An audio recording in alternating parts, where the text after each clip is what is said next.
Muka Gospodina našega Isusa Krista po Ivanu. U ono vrijeme iziđe Isus učenicima svojim na drugu stranu potoka Cedrona, onde bijaše vrt u koji uđe Isus i njegovi učenici. A poznavaše to mjesto Juda, njegov izdajnik, jer se Isus ondje često sastajao sa učenicima svojim. Juda onda uze 4 stražare, od svećeničkih glavara i farizeja, te dođe onamo sa zubljama svjetiljkama i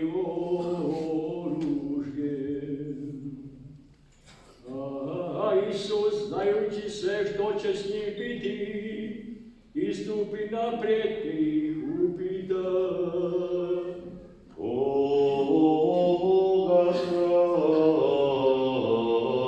tražite? Odgovore mu: Isusa Nazarečanina.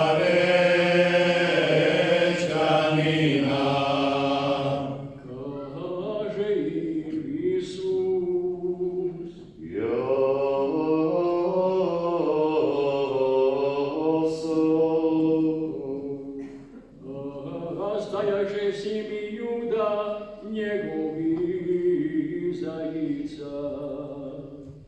Kad im dakle reče: ja sam, oni ustuknuše i popadoše na zemlju. Ono i tada upita: Koga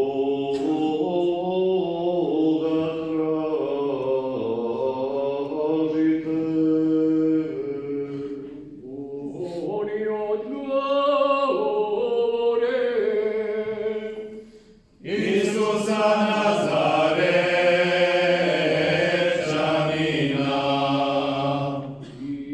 Isus odvrati: Rekoh vam da sam ja, ako dakle mene tražite, pustite ove da odu.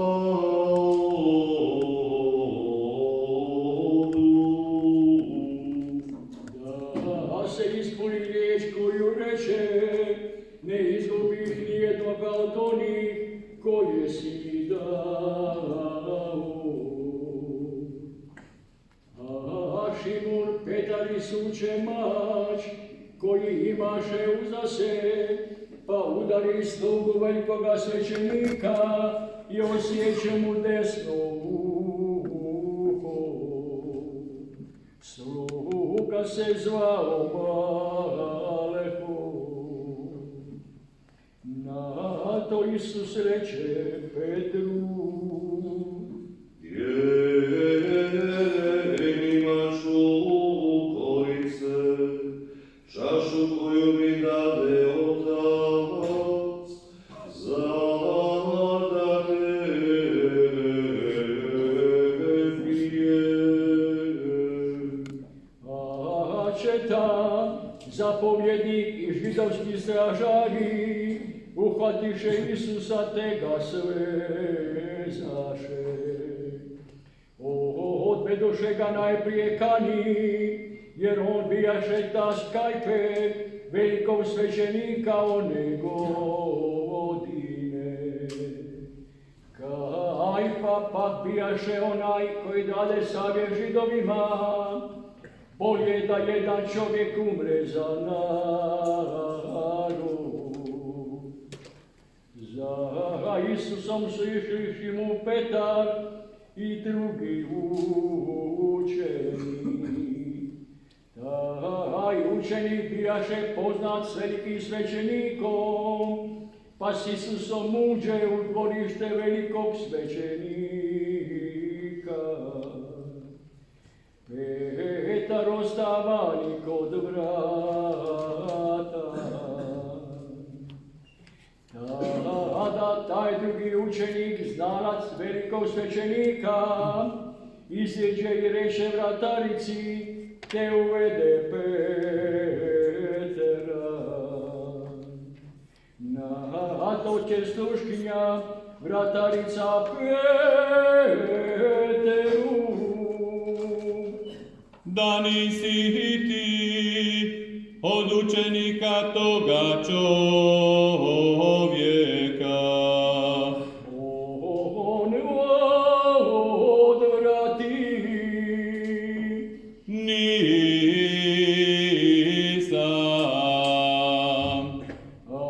A stajahu ondje sluge i stražari, raspilivahu žeravicu jer bijaše studeno i grijahu se. S njima stajaše i Petar i grijaše se. Veliki svećenik zapita Isusa o njegovim učenicima i o njegovu nauku. Odgovori mu Isus. Ja sam javno govorio o svijetu. Uvijek sam naučavao u sinagogi u hramu, gdje se skupljaju svi Židovi. Ništa nisam u tajnosti govorio. Zašto mene pitaš? Pitaju one koji su slušali, što sam im govorio. Oni eto znaju što sam govorio.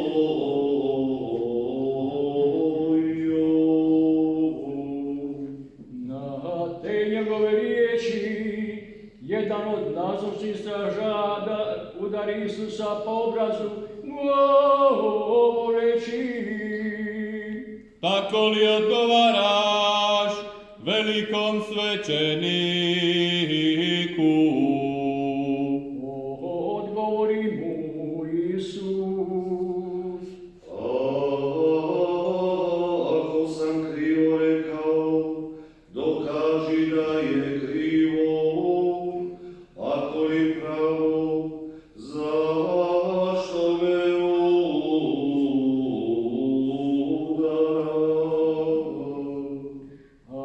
Ana ga zatim posla svezana Kajfi, velikom svećeniku.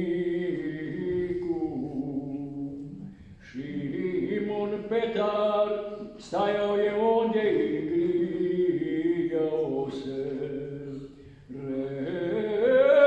Rekoše mu: Da nisi od njegovih učenika. on zanijeka. Nisam.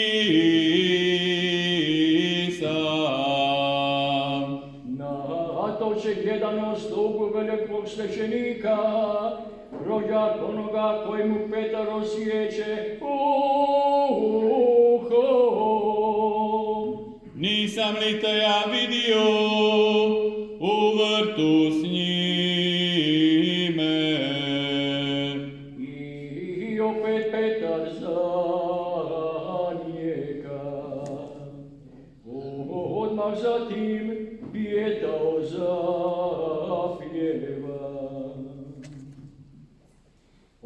Od Kajfe odvedoše Isusa u dvoru pravitelje. Bilo je rano jutro, no oni ne uđoše da se ne okajaju, već da mognu blagovati Pasku. Pila tada iziđe pred njih i upita: Kakvu tužnu iznosite protiv ovoga čovjeka?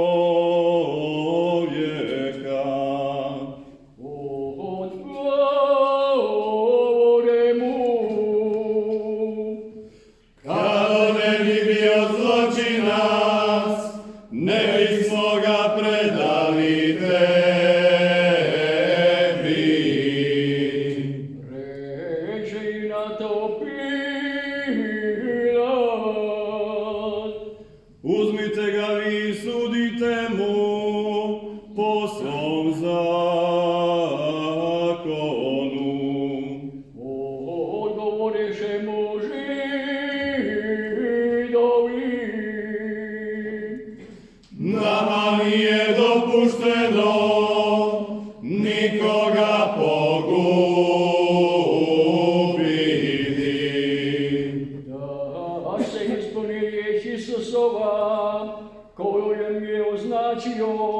kako mu je smrću umrijeti.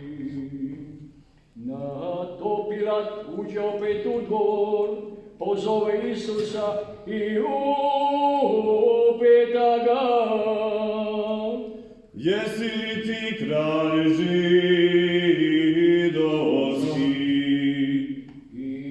Isus odgovori: Govoriš li to samo sebe, ili ti to drugi rekoše o meni? Pilat odvrati: Zar sam ja Židov? Tvoj narod i glavari svećenički predadoše te meni, što si učinio. Odgovori Isus: Kraljestvo moje nije od ovoga svijeta. Kad bi moje kraljevstvo bilo od ovoga svijeta, moje bi se sluge molile da ne bude predan Židovima, ali kraljevstvo moje nije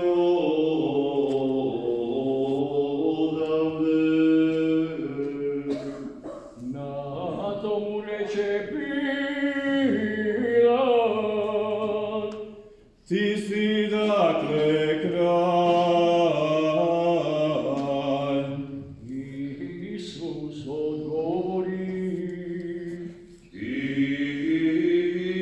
kažeš, ja sam kralj, ja sam se zato rodio i došao na svijet, da svjedočim za istinu. Tko je god od istine, sluša moj glas. Reče mu Pilat: Što je istina? Rekavši to, opet iđeđe pre Židove, teče im: Ja ne nalazim na njemu nikakve krivice, a u vas je običaj da vam o Pashi nekoga pustim. Hoćete li dakle da vam pustim kralja židovskoga? Vikaše na to opet: Ne toga, nego Barabu.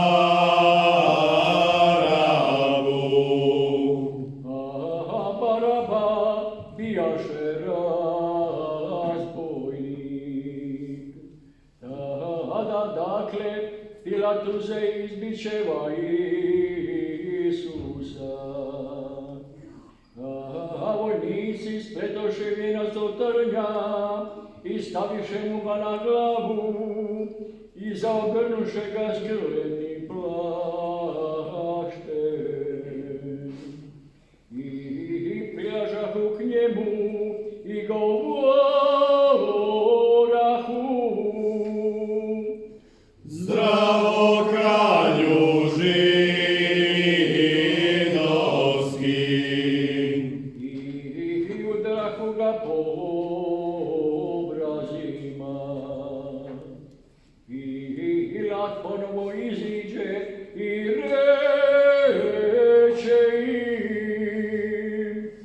Evo vam ga izvodim da znate, ne nalazi na njemu nikakve krivice.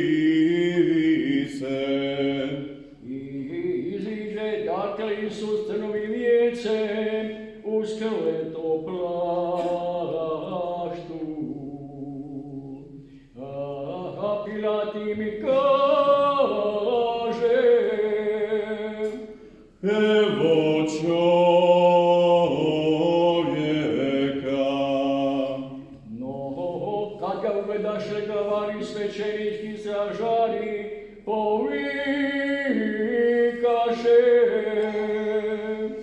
Rasni,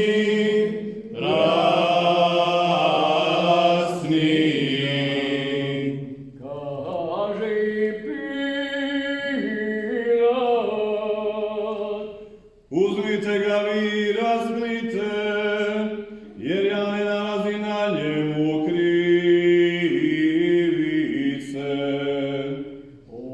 Odgovoriše mu Židovi,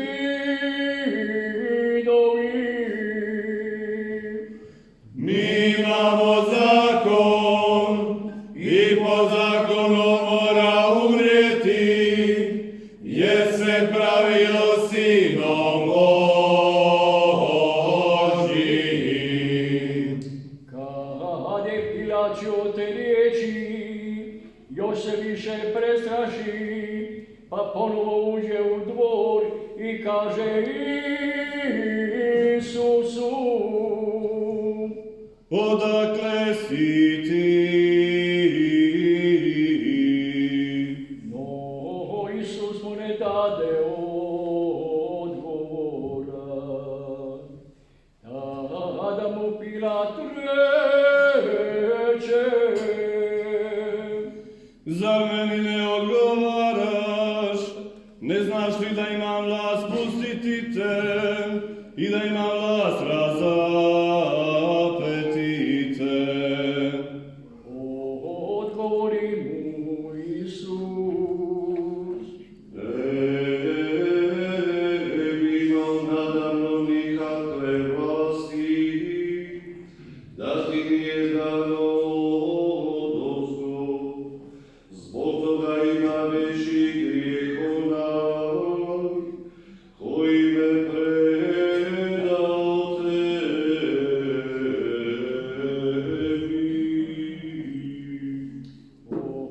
Tada je Pilat nastojao pustiti ga, no Židovi vikahu, Ako ga pustiš, nisi prijatelj Cezaru, tko se god pravi kraljem, protivi se Cezaru. Stoga Pilat čuši te riječi, izvede Isusa i posadi na sudačku stolicu na mjestu koje se zove Litos Strotos, hebrejski Gabata, a bijaše upravo priprava za Pasku, oko 6 ure i kaže Židovima, Evo kralja vašega. oni na to povikahu,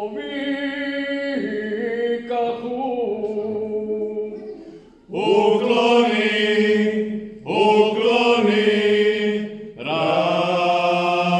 raspni ga. kaže i Pilat, Za kralja vašega da razapnem. odgovoriše glavari svećenički, Mi nemamo kralja osim Cezara. kada mi ga preda da se razapne.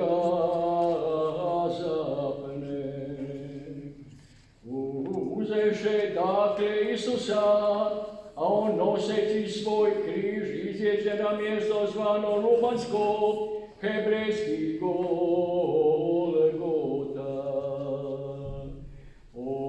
Ovdje ga razapeše, a Simi drugu dvojicu, s jedne i s druge strane, a Isusa u sredini.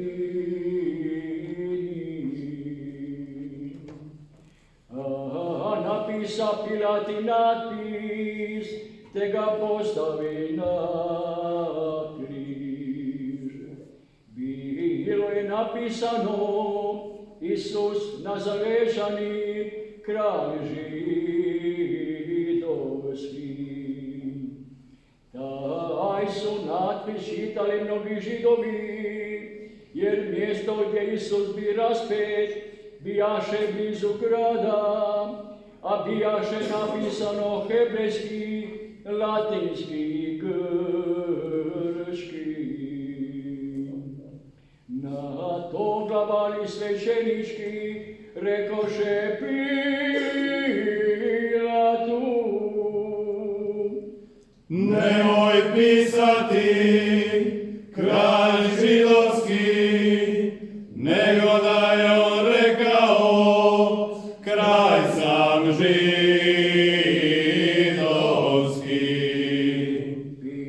Pilat odgovori: Što napisah, napisah. Vojnici pak pošto razapeše Isusa, uzeše njegove haljine i razdjeliše ih na 4 dijela, svako vojniku po dio. A uzeše i donju haljinu koja bijaše nešivena, od kana u komadu, od ozgo do dolje. Rekoše zato među sobom: Ne delimo je, nego bacimo zadnju kocku, pa komu dopane.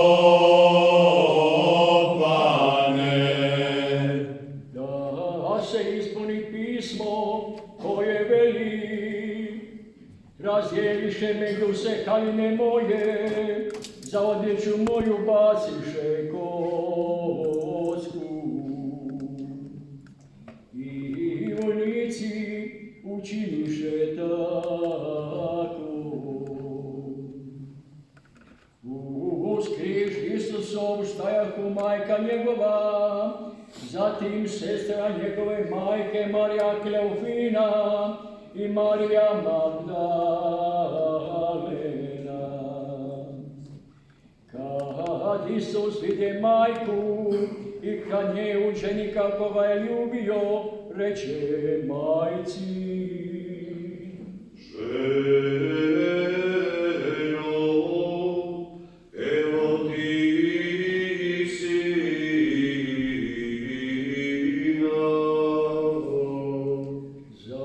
Zatim reče učeniku: Evo ti majke.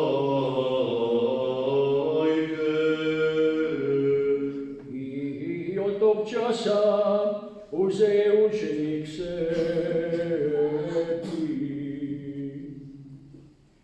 Nakon toga, znajući da je sve dovršeno, Isus reče da bi se ispunilo pismo: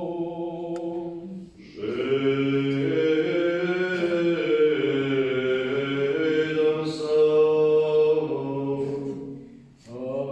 Onda je stala posuda puna octa i natakoše na izopovu trsku spužu natopljenu octom, pa je primakoše njegovim ustima. Čim Isus uze oca, reče: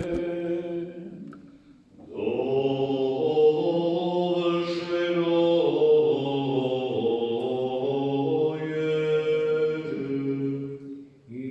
I naklonivši glavu, predade duh.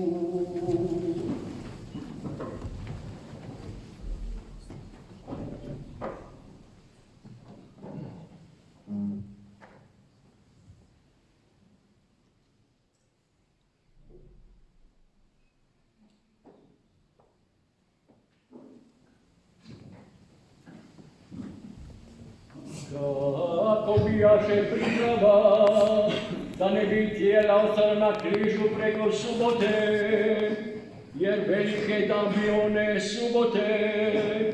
Židovi zamoliše Pilata da se rasvjetima prebiju goljeni, pa da se skinu.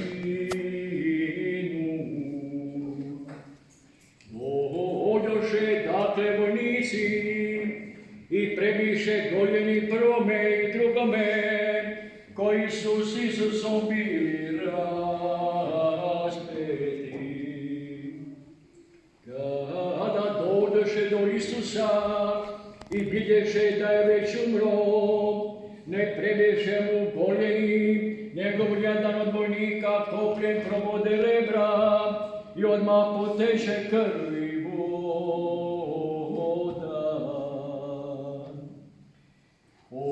Onaj koji je vidio svjedoči, istinito je svjedočanstvo njegovo.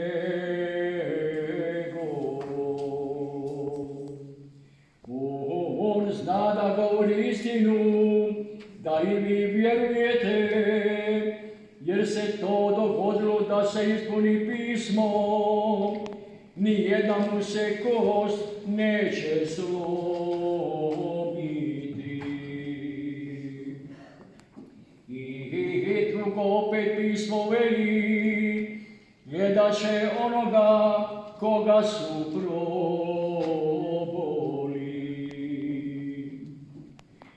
Nakon toga Josip iz Arimateje, koji je kriomice u strahu Židova bio učenik Isusov, zamoli Pilata da smije skinuti tijelo Isusovo. I dopusti mu Pilat, tako da Josip ode i skine Isusovo tijelo. Dođe i Nikodem, onaj koji ono prije bio došao k Isusu noću, i donese sa sobom oko 100 libara smjese smirne i aloja. Uzeše dakle tijelo Isusovo i poviše u povoje s mirisima, kako je Židova običaj za